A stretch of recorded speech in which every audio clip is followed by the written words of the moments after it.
முதல் பதிகத்துல உயிர் பெற்றிருந்திருக்கலாம், இரண்டாவது பதிகத்துல உயிர் பெற்றிருக்கலாம், இல்லைன்னா மூன்றாவது பதிகம் பாடும்போது கூட உயிர் பெற்றிருக்கலாம். ஆனால் அப்படி இல்லாம 10வது பதிகம் பாடுகிற பொழுது அந்த குடம் உடைந்து அந்த குழந்தை எழுகிறது. இதுதான் உயிரியல் கோட்பாடு என்று சொல்லுவோம்.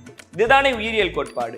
ஒரு குழந்தையை 10 மாதம் ஒரு தாய் சுமப்பால், 10வது மாதம் முடிகிற பொழுது பனிக்குடம் உடைந்து அந்த குழந்தை உயிர்ப்பிக்கும்.